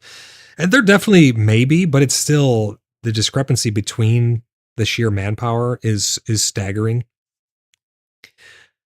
EOTB says, phased rollout, implement the revamped progression system in phases, starting with a small group of beta testers. Taryn says, Inner Sleuths, as you just said, it's about communicating with their intention, or what their intentions are, even if they're not there yet. But direct streams where you play a bit while talking about it would be good. Yeah, and that's what I do. I do the chillin', chatting, and theory crafting. That's what I like to do. We hop in and we just do some menial task while we chat with you guys about the future. YouTube says clear communications, keeping players informed about changes to the progress systems and explaining the rationale behind them. Fail while adding long times to the final state, upcoming time for needed changes. I'm looking through the chat here. Let's see what else we got. Blimpy says bum rainbows is all we have right now. I don't think that's necessarily true. We got more than that. We got a great place to hang out and chill with people. I mean, let's be honest. Let's be completely honest here. We have a big community and we've been playing other stuff together. We've been playing PAX Day as well, and we've been monitoring its progress. Even if it takes 5 years to come out, we're still going to be here as a community. We've built up a community where we play other stuff. Maybe something else comes along in the meantime. Who knows? I'm not too sure, but the community's not going anywhere. So they can take as long as they want, or whatever they can do whatever they want at the end of the day, and we're still going to be here. Taryn says, thank you for talking about all this. I have to go, but you all have a great evening. I'm out. Taryn, take it easy. Thanks for stopping by the stream. Really appreciate you. UGB says, cautious integration, cautious deployment, implement a CI/CD pipeline. I mean, they may have something like that. Who knows? I don't know. We don't get to see a lot behind the scenes of what they're doing.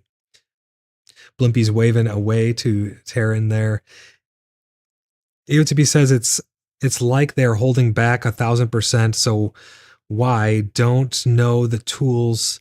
So why they don't know the tools as well as they should? And that could be the case, but I think they're beholden to their shareholders and their investors to some degree. NeoSpy says, personally, if I thought the developers truly didn't care, they wouldn't be updating to 5.4 instead of staying on the older version indefinitely. I do think there's some level of partnership going on with Unreal there. I mean, they went to the Unreal Fest, basically, to just push the project. So I do think that there is some level of partnership going on there. This could be attractive to the ability of drop content, or their ability to drop content with stability and bugs in mind. EUTB says, let's talk about the add-on for the compass. A normal dev that understands using add-on bolt-on content for the compass should take 5 days to flush out set graphics and what's shown on it in 1 week. That's actually interesting you say that. Someone did show a thing where a developer made they made a compass just like this in just a couple days. But there's so many moving parts, guys. We need to be a little charitable with it. There's so many moving parts and we just don't know what's behind the scenes. But let me know, guys, in the comments down below what else you'd like to see brought into PAX Day. Let's keep that hope alive. I always like to end things on a positive note. So let's try and focus on some of the things that we do have in PAX Day, and that is a great community of individuals. At the end of the day, we at very least have a great community of individuals. I don't want anyone to ever think that we're just here to talk smack about them. through and through. That's not my goal. That's never my goal. I want them to succeed. I want to be there during the success. I want to have fun along the way. And I want to have a platform where we can sit down and chat and talk about the development process. So I'm going to be continuing with PaxCast. We're going to be continuing with the Order of the Blood Brothers to have fun in PAX Day on a daily basis, going out and running dungeons, going out and doing PvP, which has been one of the biggest things of excitement. The last time we were there was literally 0 people, though. I had nothing to record. There was absolutely 0 people, but it's still fun and exciting to go out there. I want to continue to know and hear from you guys on what content you want to see added into the game, what you're most excited for going forward. All of those things are what keep the hope alive going forward. Mainframe, if you'd like to do an interview, I'd be down for it. I'm not gonna rip you a new one, as you guys may think, or something. I'm here to have honest discussions. I personally want to know what's going on with the development process, and I think a lot of people do too. I'm not going to have curated questions and things like that under NDA. That's not how I roll. I do honest, open conversations. If you guys are willing to do that, guys, reach out to Mainframe. Let them know. We want to know more insight into the development process. I think that a good faith interview with maybe some hardball questions thrown in there and some honest answers in return and no dodgeballing, I think that would go so far with the community, Mainframe. I think that would be a great opportunity to really give back to all of the players who have bought countless packages and supported your work from the very beginning here in early access, to give them a little more insight as to what's going on behind the scenes. Now, guys, I think the reason that that's not going to happen is because of shareholders and investors and stuff like that. I'm not positive, but Mainframe, I would love to have an interview. I'd love to sit down with you guys and just chat, just have an honest conversation about the development process. So let me know what you guys think about that in the comments and in chat. Queen says, I just like to build, so whatever makes building fun or somewhat streamlined, I'll be happy with. I could see that, Queen. And, building is a lot of fun, but what happens after you've built all the things? You have your city and stuff, and you get to walk around it and look at it, and that's all nice and dandy, but we need the other systems to go along with that. Building is just one part of the game. I know for some people it's more of the game than it is to others. Some people really aren't that big on building, but a lot of people have been using it as their own little personal building simulator as of late. That's definitely for sure. Neo Spy, thank you for the 2nd out of 5 super chats towards our 5 super chat goal. Really appreciate you, brother. Thank you for the continued support. Neo Spy says, happy B-Day to me. Not sure how to tip more than 2. You click the little show the support thing, and then I think when you click on super chat and super stickers, it should let you pick an amount. Oh yeah, right there. It has like a sliding scale thing. You could drag it left and right. Speaking of that, let's go ahead. Let's give some memberships out. Let's give some people the opportunity to see what they get for being a member here on the channel. There we go. Falco, Brandon, Fox, DD, Symbolic. Guys have all been gifted memberships here. You know what? Let's give away some more. Let's give away some more channel memberships here. You guys, everyone who's being given a channel membership right now, you'll have the gift of membership for 1 entire month. If you choose to carry it over, your little support icon will upgrade. You will keep all the perks and it will roll over for you. Santana, Isaac, Adria, Jess, Old School Online, we're all gifted channel memberships as well. So there you guys go. Welcome to the club. But yeah, Queen, I definitely agree that the building of the game is a lot of fun. So with the build pieces that are hopefully coming up, #SoonTM, you'll have a lot more to do in that regard. Blimpy says, I should try getting some pure iron in PvP if PvP is empty. We go out there all the time, Blimpy. If you need iron, just let us know, man. We go out there all the time and gather all kinds of steel, more than we even know what to do with to some regard. Blimpy says, I have lived a sheltered life in PAX Day so far. Yeah, we'll get you out there. We'll have some fun. UTB says, adopt an agile development methodology to allow for flexibility and iterative development. Yeah, and again, it really comes down to we just don't know what they have implemented in the development process, to be honest. We just really don't know. Let's scroll down and see some more chat here. EOTB says the best way to combat accusations of milking is to demonstrate the commitment to improving the game, regular updates, meaningful content additions, and responsiveness to player feedback. Yeah, I mean, I think that's fair. I think that's all fair. But guys, let me know what you'd like to see covered in the future. Let me know how you think the first dual stream went over on Twitch as well. I've had fun sitting down and chatting with you guys. I'm going to hop over on Discord, and we're going to continue to be the great community that we are. We're going to continue to play PAX Day and a bunch of other games. Guys, remember to join the Discord, !Discord over on YouTube. If you'd like to join the Order of the Blood Brothers, because you see how much fun we are still having in PAX Day, building all kinds of stuff together, crafting all kinds of things together, helping each other to achieve all of our goals, anything we could ever want or dream of in the game. Come and join the Order of the Blood Brothers and have unfathomable amounts of loyalty, commitment, and honor to your future brothers and sisters. Type !website in chat. You'll get a link over to www.cheekybugger.net, where you can fill out your application to join the Order of the Blood Brothers. Check out our Wikipedia page too, guys. !wiki will show you all of the cool stuff that we've been building up through roleplay. I'm going to be continuing the Veiled Mythos episodes coming up pretty soon here.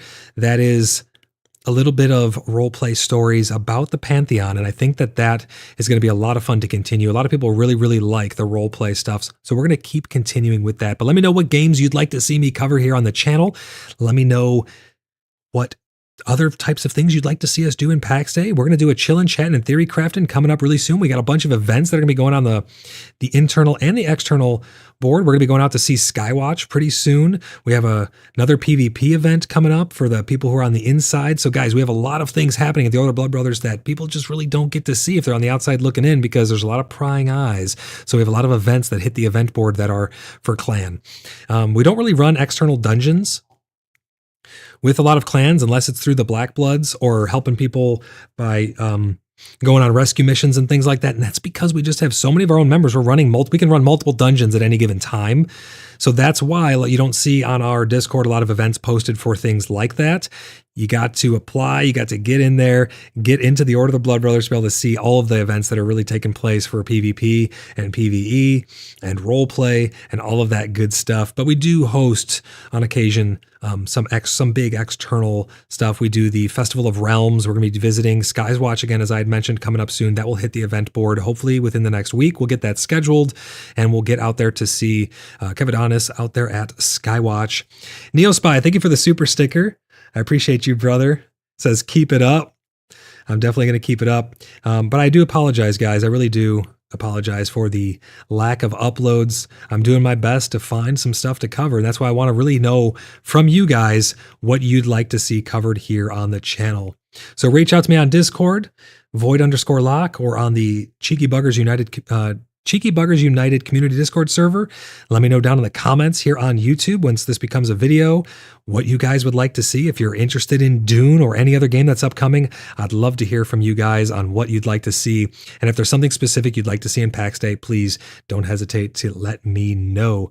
But that's going to do it for this one, guys. We managed to chat for 2 hours about a compass and if Mainframe have lost their way.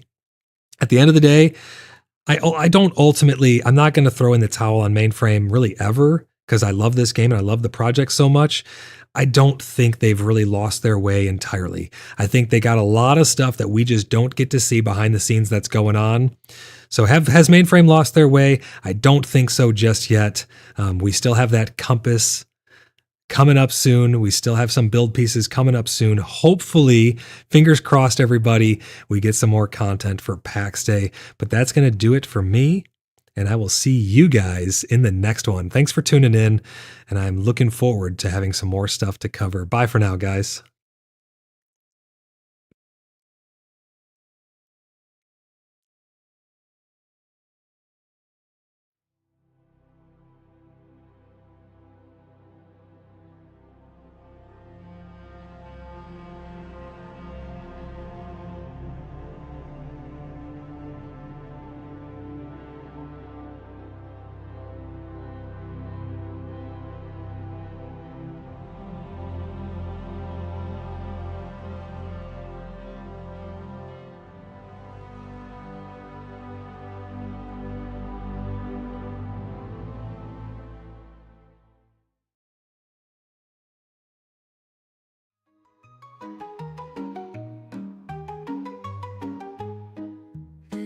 descends with shadows deep. In Bloodhaven, no souls asleep. The blood moon rises in crimson light, casting its light upon the night.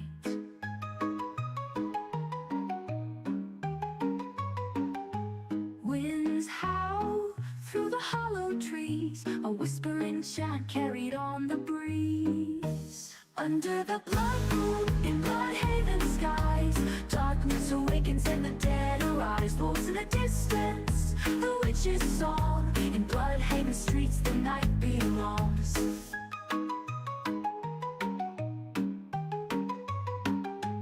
Lanterns flicker, casting ghastly forms. In the cemetery something stirs and storms. The graves crack open, their secrets revealed. In Bloodhaven no fate is sealed. A chill creeps in through stone and bone, as spirits of the lost make their presence known. Under the blood moon in Bloodhaven skies, darkness awakens and the dead arise. Wolves in the distance, the witch's song. In Bloodhaven streets the night belongs.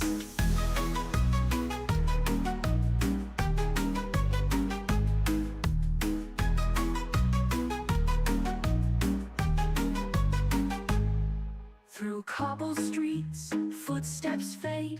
Ghostly hands reach from the grave. No mercy here in the blood moon's glow. Bloodhaven's light is all you'll know.